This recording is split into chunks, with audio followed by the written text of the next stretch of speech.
Hello, magandang araw po sa lahat. Meron ako ipapakita sa inyong mutya na galing po ito sa santan na mutya.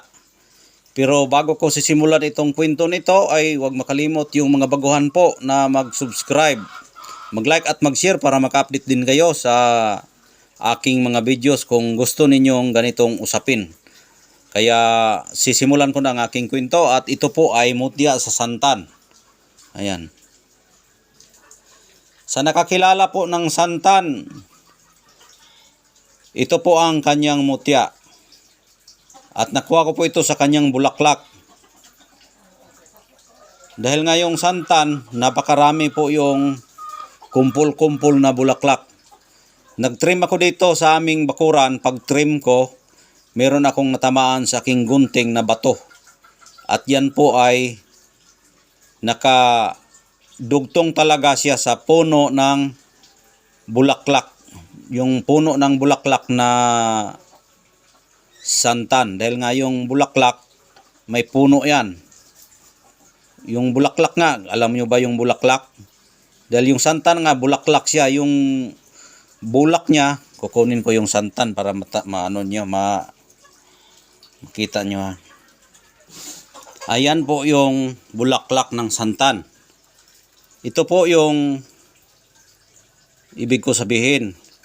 Ito yung puno ng santan at dyan siya nakadikit dito. Nakadikit siya dito tapos yung kanyang mga ugat-ugat dito, yung ugat, nagkulipot yung ugat dyan, paikot tapos dinugtungan dito sa kahoy na papuntang puno. Tapos kinat ko ito, pagkat ko sa gunting, ito ay nagtutunog. Pagtunog niya, alam ko namang bato. Dahil nga tumutunog siya ng bato, pinulot ko siya pagkahulog at napakaganda. Ito ang kanyang mutya. Ayan po yung mutya ng santan. Ayan. Ito po yung santan. Ayan. Ayan po ang mutya niya.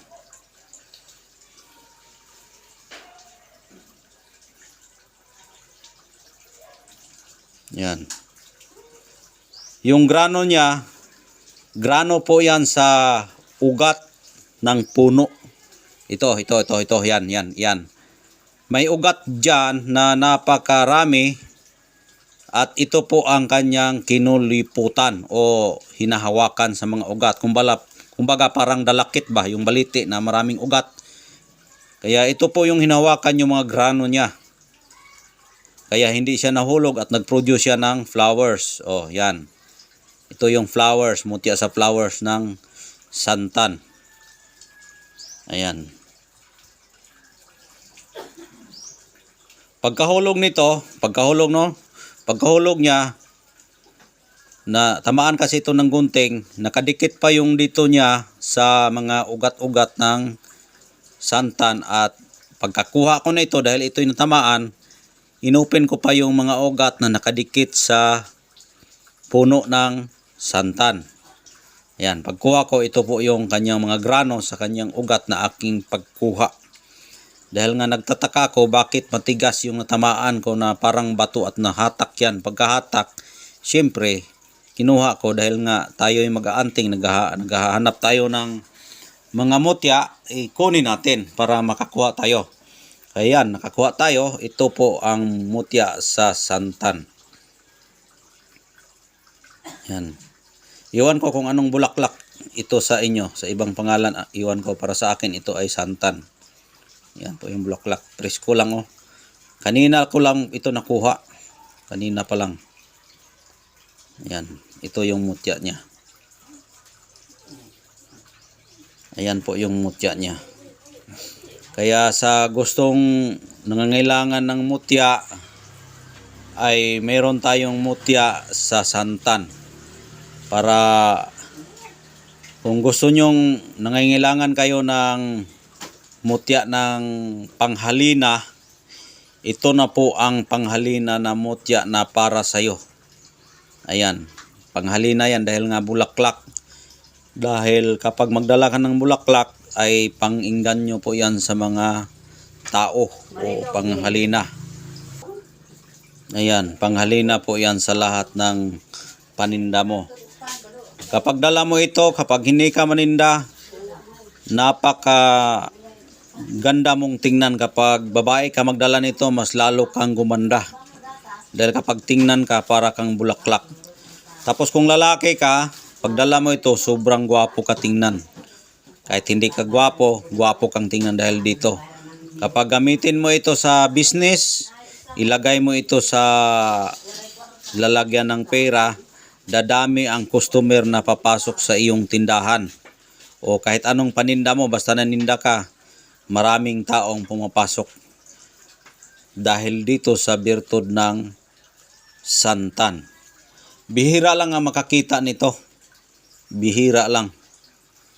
Pero kung maghanap ka talaga ng mga mutya, nandyan yan sa mga tabi-tabi, dyan sa mga bulaklak, sa mga punong kahoy. Pag makakita ka ng mga bato, mutya yan.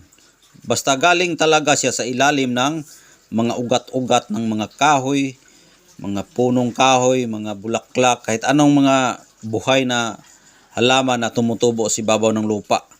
Meron yan silang sinisip-sip na bato na nakatago lang yan. Minsan magtago yan sa buko talaga. Yung buko. Ganito yung, ang tawag sa amin, ganito no. Ito yung puno, pag magtagal yan, kapag magtubo yan, ito yung buko. Then magsanga yan. Diyan sa ilalim, karamihan makikita yung mutya dito sa buko.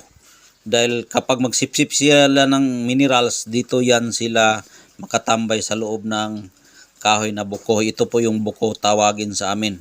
Kaya ito po ay sa buko ito. Yan, katulad niyan oh. Nakadugtong siya diyan. Pag dugtong niya diyan, sa buko na yan, patawag diyan buko sa amin, buko. Tapos mag-ano yan, may mga ugat yan na naghikot-hikot ganyan. Naglambod-lambod, tapos nakadugtong yung puno dito. Kumbaga sinaputan niya ba kung higiktan-hiktan ana. Muna siya pasabot na yan ang ibig kong sabihin. Kaya ayan po ang mutya ng santan. Ayan. Sa nag-inquire po, ito na po ang hanap ninyo.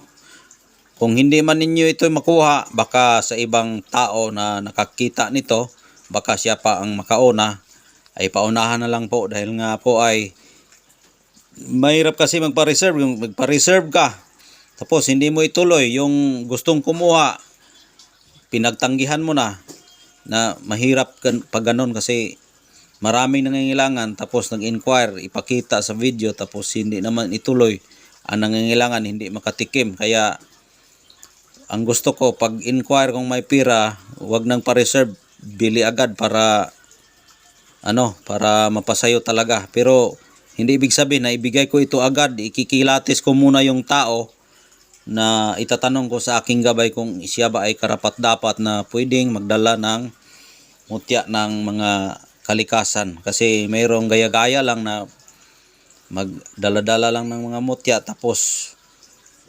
itsapuira na sa bandang huli. Kasi kapag dala mo talaga yung mutya, habang buhay mo na yan, dahil nga yan ay pamana sa kalikasan. Kaya binigay yan ay tawag ay pamana. Kaya ang namamana dyan, yung taong nag-aalaga sa kanya na habang buhay mo dalhin. Kasi kapag maitapon mo na yan, babalik siya doon sa ilalim ng lupa at yan, maghanap naman siya ng amo na sumisipsip sa kanyang mga halaman. Dahil nga ito ay birtud talaga ito ng kalikasan na mineral sa ilalim ng lupa, hinisipsip ng mga punong kahoy o mga halaman. Ito'y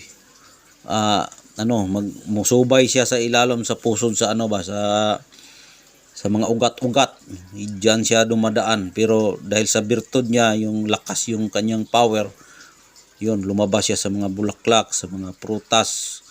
Kaya yan po ang ibig sabihin, ipaliwanag ko na ganyan yung trabaho ng mutya. Kaya hanggang dito na lang. Maraming salamat po. God bless po yung lahat.